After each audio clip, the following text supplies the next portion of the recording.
It is one of the most controversial cases of Chilean ufology.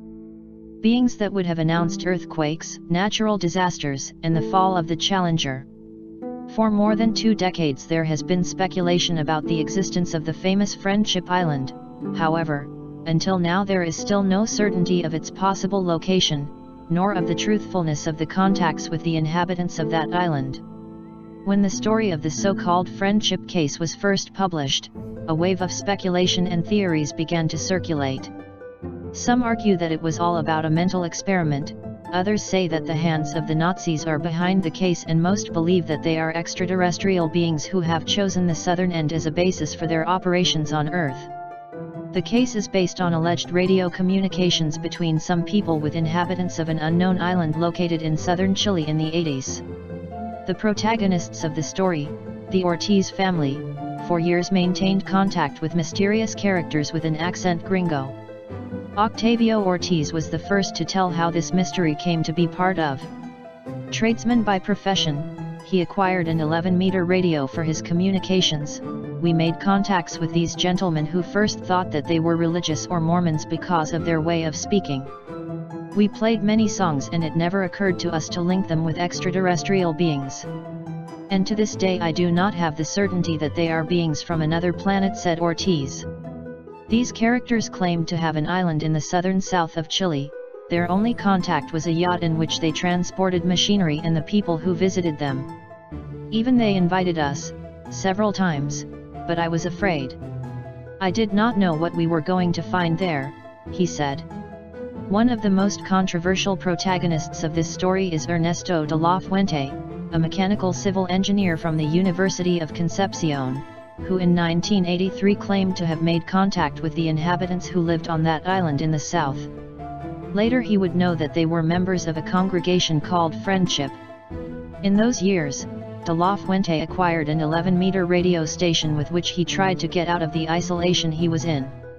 Among the many contacts with people from different parts of the island, these interlocutors appeared who claimed to belong to a religious congregation called Friendship, which would have acquired an island in the Guaitacás archipelago. Conversations became very common during the afternoons. Many went on for more than 2 hours. In these real conversations, other Chilean radio amateurs participated, as well as some guests from other parts of the world. De la Fuente had the opportunity to meet the supposed inhabitants of Friendship. According to the description he himself makes, the age of the character he met fluctuated between 35 and 55 years. His hair was dark blonde, with light eyes and slightly toasted skin. Its height far exceeded that of the average Chilean. What was most striking was the peace that radiated from his presence, he said. For a time de la Fuente worked for the Friendship. His work consisted of welcoming families and people who were invited to the island. In his vehicle, Ernesto took them to small ports from where they were picked up by Middleas II, a small boat, which was the only one authorized to reach the supposed island. During the time he was able to remain on the island, de la Fuente claimed to have slept in a small piece of approximately 3 square meters. Inside there was nothing but a bed and a table with a computer terminal. Everything was controlled through computer processors. There was a heated pool, 3 large greenhouses, satellite TV lounges and other amenities that I would have never imagined. One was with many people in the corridors, everyone was smiling and nobody spoke loudly.